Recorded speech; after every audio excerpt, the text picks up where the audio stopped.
The furniture goes up.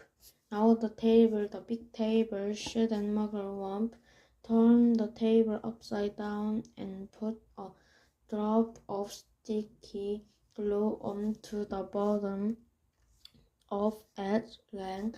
Then we stick that onto the ceiling as well, hoisting the whole table upside down onto the ceiling was not an easy job, but they managed it in the end. Where it stayed there, they cried, "Is the glue strong enough to hold it up?"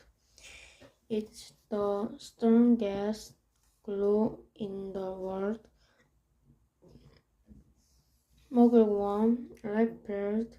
"It's the special ball-catching bars, killing glue for submarine tears."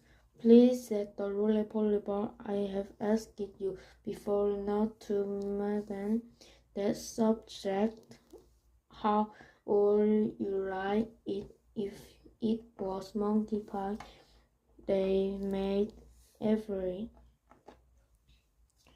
Wednesday and all your fondness had been dropped off, and I went on talking about it? I do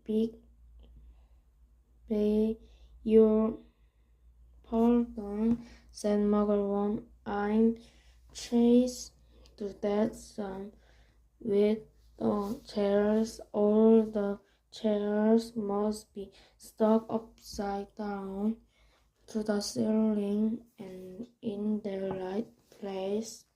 Do hurry up, everybody.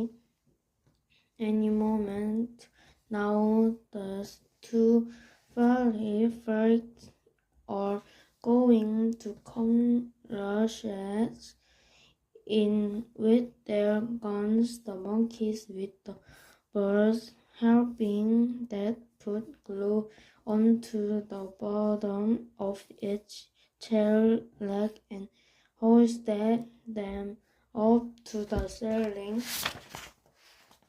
Now the summer tables, Sid and Muggle and the big sofa and the starboard and the lamps and all the tiny little things, the Ashley, the almost, and that bestly places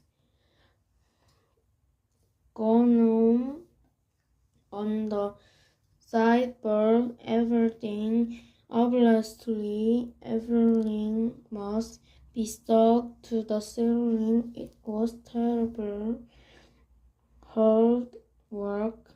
It was absolutely difficult to stuck everything onto the ceiling in exactly this right place, but they got it down in the end.